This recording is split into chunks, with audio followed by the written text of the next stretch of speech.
நம்மக்கிட்ட வந்து பார்த்திங்கன்னா 7432 அப்படின்னு சொல்லக்கூடிய சிப்பு இருக்குது. அந்த சிப்போட லாஜிக் ஃபங்க்ஷன் என்ன அப்படின்னா ஆர் கேட்டோட லாஜிக் ஃபங்க்ஷன். அடுத்து நம்ம வந்து லாஜிக் இன்புட் அப்படின்றது இந்த ஐசியை பொறுத்த வரைக்கும் ஃபஸ்ட்டு பின்னு செகண்ட் பின்னு வந்து இன்புட்டு, தேர்ட் பின் வந்து அவுட்புட். ஸோ நான் வந்து லாஜிக் அப்படின்றது வந்து இப்போ என்ன பண்ணுறேன் அப்படின்னா 0 ஸ்டார்ட் பண்ணுறேன். இப்போ ரெண்டு இன்புட்டுக்கும் நான் என்ன பண்ணியிருக்கேன் 0 அப்ளை பண்ணியிருக்கேன். ஸோ இந்த இடத்துல 0 ஃபஸ்ட் இன்புட்டு, செகண்ட் இன்புட் அப்படின்றதும் நமக்கு என்ன அப்படின்னா 0.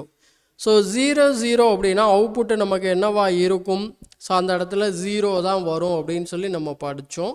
ஸோ அப்போ நம்மளோட தேர்ட் பின்னில் என்ன இருக்குது அப்படின்னா 0 அப்படின்னு சொல்லக்கூடிய அவுட்புட் வந்து வருது.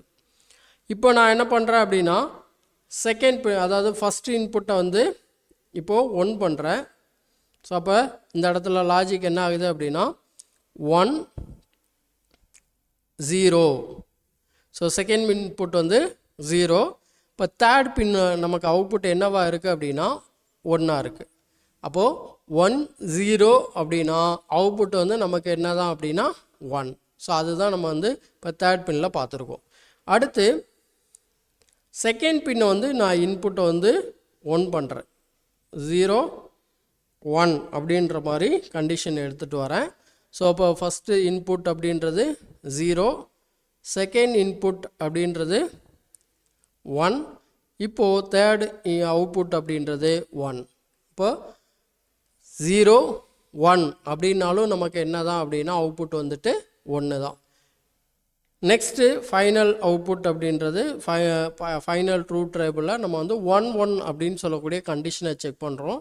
ஸோ இப்போ இன்புட் அப்படின்றது ஃபஸ்ட் இன்புட் வந்து 1, செகண்ட் இன்புட்டும் 1. இப்போ நமக்கு அவுட்புட் என்னவாக இருக்கணும்? 1 இருக்கணும். ஸோ அது வருதான்னு சொல்லிட்டு மெஷர் பண்ணுறோம். ஸோ அவுட்புட் வந்து 1.